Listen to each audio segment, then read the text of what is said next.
우리 서로 인사하겠습니다. 참 잘 오셨습니다.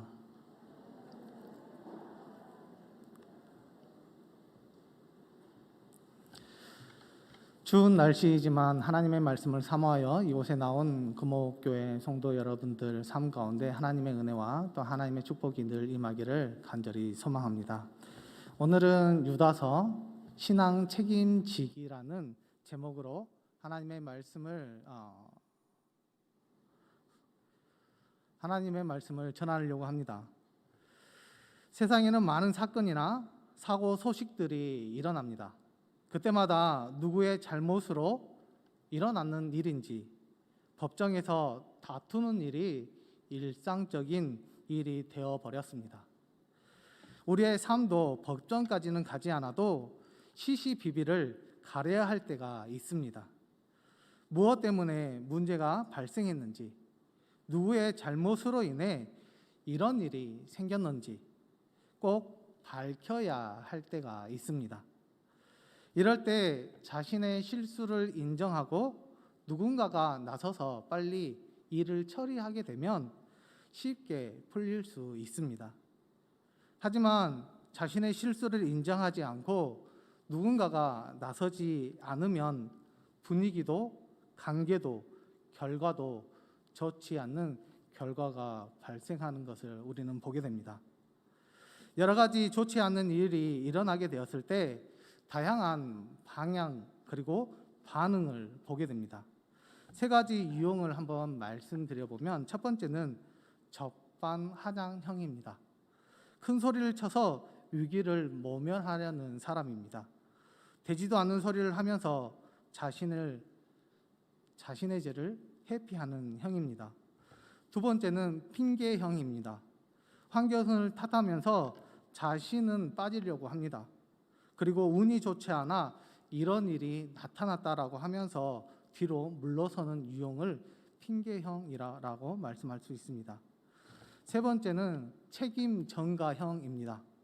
다른 사람 때문에 이런 일이 일어났다고 하면서 다른 사람에게 덤탱이를 씌우는 것입니다. 다른 사람의 자신의 짐을 다른 사람에게 전가하는 것을 이야기합니다. 책임을 모면하려는 이런 모습은 사람들 사는 곳곳에 언제든지 있어 왔고 일어나고 있습니다. 우리가 창세기 3장의 말씀을 보면 아담과 하와가 에덴 동산에서 살던 일이었습니다. 하와가 뱀의 유혹을 받고 선악을 알게 하는 나무의 그 열매를 따먹게 되었고 결국은 아담에게도 그것을 먹게 하였습니다.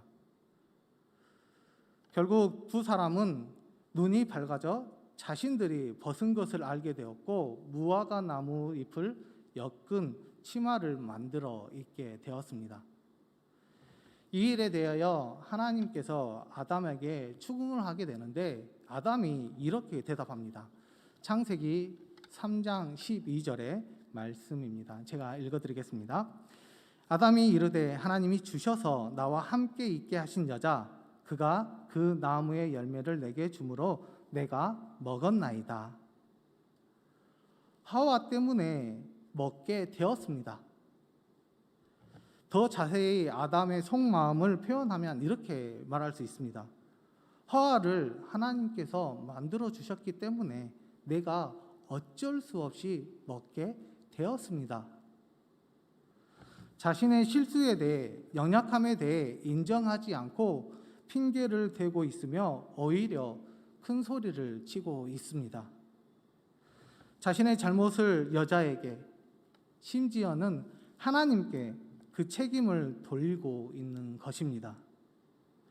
아담에게 볼 수 있었던 이런 모습은 오늘을 사는 우리에게도 많이 나타나고 있습니다. 책임을 지지 않으려고 하고 비인간적인 모습을 가지고 다른 사람들에게 피해를 주며 비신앙적인 태도들로 불순종하는 모습들이 우리에게도 나타나고 있다라는 것입니다. 자신의 잘못으로 어떤 일이 발생하게 되었을 때 우리가 회피하는 것이 아니라 책임질 일에 대해서는 철저하게 책임을 질 수 있는 우리 신앙인들이 되시기를 간절히 소망합니다. 이렇게 우리가 잘못에 대해 책임져야 할 것이 있다면 우리가 책임을 지듯이 한 가지 더 책임을 져야 할 것이 있습니다. 그것이 무엇이냐? 바로 자신의 신앙입니다.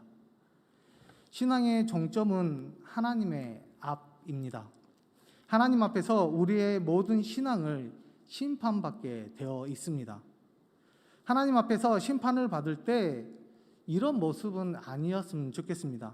그렇다면 그 모습이 어떤 모습이냐? 먼저 로마서 1장 20절의 말씀을 보면 이렇게 나와 있습니다. 제가 읽어드리겠습니다. 창세로부터 그의 보이지 아니한 것들 곧 그의 영원하신 능력과 신성이 그가 만드신 만물에 분명히 보여 알려졌나니 그러므로 그들이 핑계하지 못할지니라. 아멘.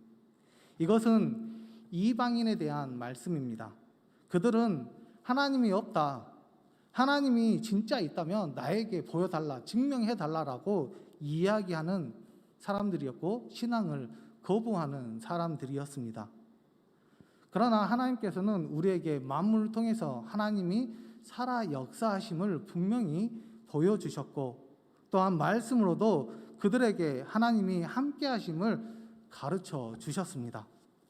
그러기에 그들이 하나님 앞에 섰을 때 되지도 않는 말로 책임을 회피할 수 없으며 절대로 핑계할 수 없음을 말씀하고 있는 것입니다.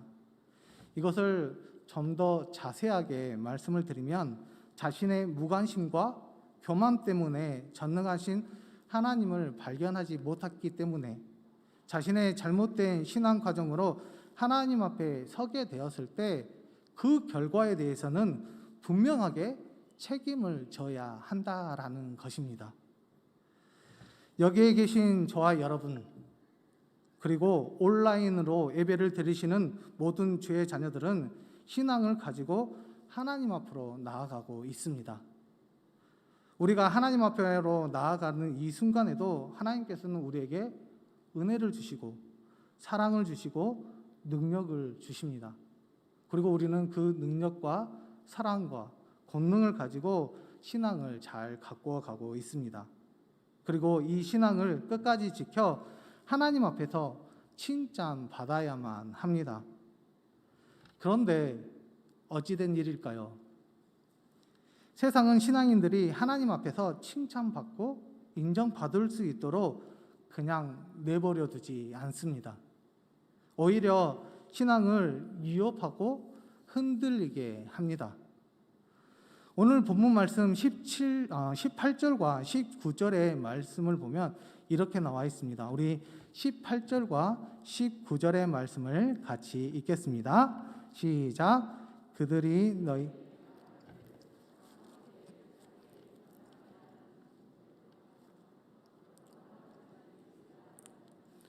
이 사람들은 분열을 일으키는 자며 육에 속한 자며 성령이 없는 자니라. 아멘.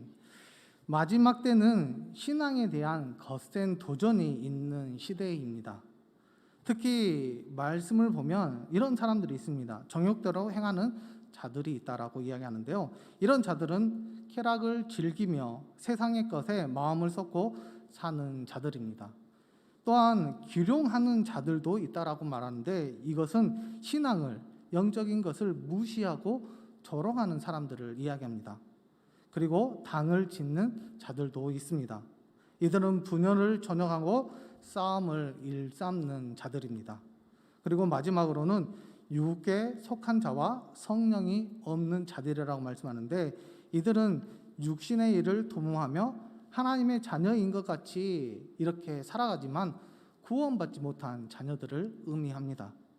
그런데 이런 사람들이 세상에 가득하다라고 말씀하고 있습니다. 그리고 교회 안에서도 이런 종류의 사람들이 있을 수 있습니다. 이런 종류의 사람들은 성도들의 신앙을 방해하고 헷갈리게 합니다.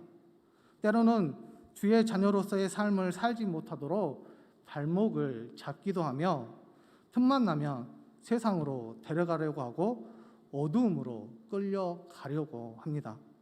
그것뿐이겠습니까? 의심하게 합니다. 비판하게 합니다. 우리가 이런 시대를 살아가고 있으며 이런 사람들의 방해를 받고 살아가고 있다라는 것을 우리가 분명히 기억해야 됩니다. 그렇다면 우리의 삶은 어떻습니까? 무서운 세상이 되지 않겠습니까? 하지만 분명하게 알아야 할 것이 있습니다. 그것이 무엇이냐? 이러한 한경성에 살아갈지라도 자신의 신앙은 자신이 책임져야 한다라는 것입니다. 오늘 본문 말씀 22절과 23절에서도 이런 사람들이 나옵니다. 성경에서 실패한 인생의 그 모습에 대해서 소개하고 있는데요. 22절과 23절의 말씀은 이렇게 말씀하고 있습니다. 제가 읽겠습니다. 어떤 의심하는 자들을 긍휼히 여기라. 또 어떤 자를 불에서 끌어내어 구원하라. 또 어떤 자를 그 육체로 더럽힌 옷까지도 미워하되 두려움으로 긍휼히 여기라. 실패한 신앙인들의 모습은 이렇습니다. 의심하는 자들입니다. 불 속에 빠진 자들입니다. 육체로 더럽힌 옷을 입은 자들입니다. 이런 자들을 볼 때 이런 생각이 듭니다. 자신의 신앙을 얼마나 관리하지 못했기에 이렇게 불쌍한 자녀가 되었을까? 이들의 특징은 이렇습니다. 마음에 신앙의 중심을 찾지 못하고 살랑살랑 흔들리는 신앙을 가지고 있습니다. 그리고 그들의 마음에는 평안이 없고 자기 스스로 나올 수 없는 곳에 빠져 헤매고 있습니다. 목표도 없고 만족도 없습니다. 세상 것에 더럽혀져서 추한 상태에 있습니다. 신앙의 모습이라고는 찾아볼 수 없는 사람들이 신앙에 실패한 인생의 모습입니다. 그러기에 그들은 다른 사람들로부터 긍휼히 여김을 받아야 할 처지에 있다라는 것을 우리에게 가르쳐주고 있습니다. 바라옵기는 이런 모습이 저와 여러분의 모습이 되지 않기를 간절히 소원합니다. 아무리 어려운 시대를 살아갈지라도 환경이 신앙생활을 하지 못하도록 방해할지라도 절대 불쌍한 자가 되지 마시고 신앙에 책임 있는 삶을 통해서 하나님께 더 가까이 갈 수 있는 우리 믿음의 자녀들 또한 구목교회 성도 여러분들이 되기를 간절히 소망합니다. 그렇다면 신앙을 책임져야 하는 우리들이 오늘 본문 말씀에서 어떻게 살아가야 될지에 대한 분명한 교훈을 몇 가지 주고 있습니다. 그 첫 번째는 20절의 말씀을 보면 이렇게 나와 있습니다. 제가 읽어드리겠습니다. 지극히 거룩한 믿음 위에 자신을 세우라. 제가 다시 한번 읽어드리겠습니다. 지극히 거룩한 믿음 위에 자신을 세우라. 자기 인생의 기반이 무엇이냐에 따라서 달라질 수 있습니다. 그 이유는 그 기반이 얼마나 튼튼하냐에 따라서 그 인생의 안정과 성장이 보장되기 때문입니다. 그래서 자신의 신념 위에 인생을 건축할 수도 있습니다. 또한 자신의 재산 위에 인생을 건축할 수도 있습니다. 그러나 그것은 시간에 따라 환경에 따라 얼마든지 흔들 수도 있고 무너질 수도 있습니다. 그러기에 우리는 절대 무너지지 않는 것으로 인생의 기반을 세워야 합니다. 그렇다면 그 인생의 기반이 무엇이겠습니까? 그것은 바로 믿음입니다. 믿음이라는 것은 하나님을 의지하는 마음과 태도입니다. 믿음이라는 것은 하나님의 은혜가 전제되어 있는 것입니다. 하나님의 은혜를 잊지 말고 하나님을 의지하는 마음과 태도 위에 인생을 건축하라라는 것을 우리에게 가르쳐주고 있습니다. 그러면 흔들리거나 무너질 염려가 절대 있을 수 없습니다. 자신의 신앙을 책임져야 할 우리가 해야 될 것은 믿음 위에 기반을 세우는 것임을 기억하셔서 하나님 앞에 한 걸음 더 가까이 갈 수 있는 우리 금옥교회 성도 여러분들이 되기를 간절히 소망합니다. 그리고 두 번째는 20절 말씀 부분에 나와 있습니다. 그것이 무엇이냐면 성령으로 기도하라. 제가 다시 한번 말씀해 드리겠습니다. 성령으로 기도하라. 자기 인생의 연약함을 아는 것이 필요합니다. 왜냐하면 무엇이 필요한가를 알면 그것을 잘 준비할 수 있기 때문입니다. 성령님께서는 우리의 필요한 것, 믿음과 선물을 주시는 분이시고, 또한 성령님께서는 우리를 위해 친히 간구하시는 분이시기도 합니다. 그러기에 성령님을 의지하고 간구하는 삶이 부족함과 연약함을 해결할 수 있는 확실한 방법입니다. 그렇다면 우리의 부족함과 연약함을 해결하기 위해서 성령님과 교통해야 되는데, 그 교통할 수 있는 그것이 무엇이냐? 바로 기도밖에 없다라는 것입니다. 그래서 기도하지 않는 신앙인은 그 영이 죽어가고 있다라고 말할 수 있으며, 또한 능력을 잃어버린 껍데기 사명자라고 이야기할 수 있습니다. 결국은 성령님을 의지하고 기도하면 생명력이 넘치고 담대한 신앙을 유지할 수 있습니다. 그러기에 자신의 신앙을 책임져야 할 우리들이 해야 될 것은 바로 성령님을 의지하고 기도하여 담대한 신앙을 유지하고 생명력이 넘치는 삶 속에서 그리스도의 향기를 풍길 수 있는 귀한 하나님의 백성으로 살아가는 자녀가 결국은 우리가 인생에 있어서 책임져야 될 것들을 책임질 수 있고, 또한 우리의 신앙도 책임질 수 있음을 우리에게 분명하게 가르쳐주고 있습니다. 그러기에 우리가 성령님을 의지하고 끝까지 기도할 수 있는 우리 금옥교회 성도 여러분들이 되기를 간절히 소망합니다. 그리고 세 번째는 21절 앞부분의 말씀을 보면 이렇게 나와 있습니다. 하나님의 사랑 안에서 자신을 지켜라. 다시 한번 말씀해 드리겠습니다. 하나님의 사랑 안에서 자신을 지켜라. 우리가 예수님을 믿는 순간부터 우리는 하나님의 울타리 안에 사는 자녀가 되었습니다. 이것은 어머니가 자녀를 아는 것 같이 안아주신 것입니다. 때로는 우리가 그 품 안에서 뛰쳐나온다 할지라도 여전히 안아주시고 품어주십니다. 그리고 누군가가 우리를 그 품 안에서 빼앗듯이 유업할지라도 여전히 우리는 그 품 안에 있습니다. 그래서 이와 비슷한 말씀이 요한복음 10장 29절에 말씀하고 있는데요. 이렇게 말씀하고 있습니다. 그들을 주신 내 아버지는 만물보다 크심에 아무도 아버지 손에서 빼앗을 수 없느니라. 아멘. 하나님 손에서, 하나님 품 안에서 빼앗아 갈 자가 아무도 없습니다. 언제나 하나님의 사랑의 품 안에 있음을 우리가 믿어 의심치 않으면 환경을 이길 수 있습니다. 하나님의 사랑이 변치 않음에 분명한 확신이 있다면 절대로 우리는 인생 가운데 패배할 일이 없습니다. 자신의 신앙을 책임져야 할 우리는 어떻게 하든지 하나님의 사랑 안에 거해야만 합니다. 그러면 좋지 않는 환경일지라도 신앙이 흔들리지 않을 것이며 세상 가운데 패배할 일이 없는 줄 믿습니다. 하나님의 사랑 안에 거하시어 하나님의 사랑을 듬뿍 받아가는 우리 금옥교회 성도 여러분들이 되기를 간절히 소망합니다. 그리고 네 번째는 21절 중반부에 말씀에 나와 있습니다. 이렇게 나와 있습니다. 영생에 이르도록 우리 주 예수 그리스도의 국류를 기다리라. 제가 다시 한번 읽어드리겠습니다.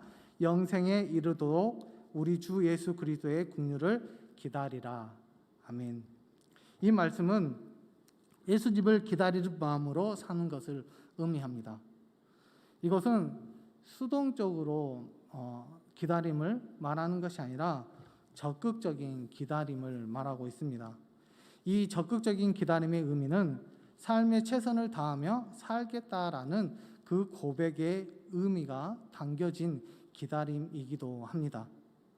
우리가 다시 오실 예수님께 시선을 고정시키고 살면 주변의 것들이 별로 영향을 받지 않게 되어 있습니다. 미래에 분명한 확신이 없기 때문에 우리가 과거에 있었던 일들을 집착하게 되고, 또한 미래에 대한 분명한 보장이 없기에 현재 여러 가지 힘들고 어려운 과정들을 많이 겪고 있는 것입니다. 그러다가 그런 어려움 때문에 시험에 들게 되고 또한 넘어지기도 합니다. 우리가 다시 오실 예수님을 바라보며 소망을 가지고 살면 우리의 신앙은 절대 흔들리거나 넘어지지 않습니다. 그러면 언제든지 신앙을 책임지는 자로서의 삶 역시 믿음이 흔들리거나 넘어지지 않을 것입니다. 다시 오실 예수님을 바라보시고 소망을 가질 수 있는 우리 금옥교회 성도 여러분들이 되기를 간절히 소망합니다. 그러면 내가 책임져야 할 것이 있다면, 내가 책임져야 할 신앙에 대하여 절대 하나님 앞에서 우리가 핑계하는 것이 아니라 오히려 하나님께 칭찬받고 충성되고 착한 종이라고 우리가 하나님 앞에 더 높임을 받게 되는 줄 믿습니다. 그러기에 우리가 끝까지 우리가 하나님을 의지하고 또한 다시 오실 그 예수님을 바라보며 믿음 안에서 승리할 수 있는 우리 금옥교회 성도 여러분들이 되기를 간절히 소망합니다. 말씀을 정리하면 오늘 4가지 권면에 이렇게 나와 있습니다. 뭐냐면 바로 성부 하나님과 성자 하나님 그리고 성령 하나님이 다 등장하고 있으며 또한 믿음, 소망, 사랑이 다 등장하고 있습니다. 그리고 오늘 우리에게 주신 권면은 다 진행형입니다. 이 말이 무엇이냐면 우리가 이 말씀에 기본적으로 충실하라라는 그 의미가 담겨져 있다라는 것입니다. 우리가 그것에 우리가 충실하기만 하면 홀로 서기에 가능하고 또한 우리가 그 기본기에 충실하기만 하면 자기의 신앙을 책임질 수 있으며 기본기에 충실하기만 하면 다른 사람을 도울 수 있다라는 그 의미가 여기에 담겨져 있습니다. 그렇다면 그 기본기가 과연 무엇이겠습니까? 그것은 거룩한 믿음 위에 자신을 세우는 것, 성령으로 기도하는 것, 그리고 하나님의 사랑 안에서 자신을 지키는 것, 주 예수 그리스도의 긍휼을 기다리는 것이 가장 기본적인 자세이고 그 기본적인 자세를 우리가 가지고 하나님 앞에 나아가게 된다면 또한 이 세상을 살아가는 우리로서의 그 삶이 우리가 언제든지 신앙을 책임져 줄 수 있으며 삶의 모든 것에 책임을 지고 살아갈 수 있는 귀한 자녀가 될 수 있음을 우리에게 말씀해 주고 있습니다. 그러기에 기본기에 충실하여서 자신의 신앙은 자신이 책임지는 우리 금옥교회 성도 여러분들이 되시기를 간절히 소망합니다.